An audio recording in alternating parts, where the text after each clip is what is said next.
நளின் குமார் கட்டீல் தமது பதவியை ராஜினாமா செய்தார். 2009, 2014, 2019 ஆகிய தேர்தல்களில் பாஜக சரம் மாரியாக 50% வாக்குகளை பெற்ற தொகுதி என்பதால் தட்சிண கன்னட லோக்சபா தொகுதிகளில் நிர்மலா சீதாராமன் எளிதாக வெல்ல முடியும் என நினைக்கிறதாம் பாஜக மேலிடம்.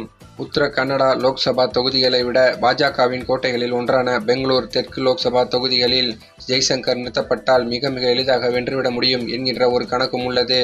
ஜெய்சங்கர் பெங்களூர் நகருக்கும் தமக்குமான உறவுகளை பற்றி அதிகம் பகிர்ந்து கொள்கிறார் என்பதும் குறிப்பிடத்தக்கது. இந்த நிலையில்தான் நிர்மலா சீதாராமனுக்கு பதில் புதிய நிதி அமைச்சரை நியமிக்க வேண்டும் என்ற கோரிக்கைகள் பாஜகவுக்குள்ளேயே எழுந்து வருகிறது. இதனால் நிர்மலா சீதாராமன் போட்டியிடுவது சந்தேகம் என்ற அதிர்ச்சி தகவல்கள் வெளிவந்து கொண்டிருக்கிறது. இந்த தகவல் ஒரு சில பாஜகவினரை பதட்டமடைய வைத்து வருகிறது. சரி, இந்த செய்தி பற்றிய உங்கள் கருத்துக்களை மறக்காம கமெண்ட்ல சொல்லுங்க. மேலும் இந்த வீடியோ உங்களுக்கு பிடிச்சிருந்தா லைக் பண்ணுங்க, ஷேர் பண்ணுங்க, மறக்காம நம்ம சேனலை சப்ஸ்கிரைப் பண்ணிக்கோங்க. தேங்க்ஸ் ஃபார் வாட்சிங்.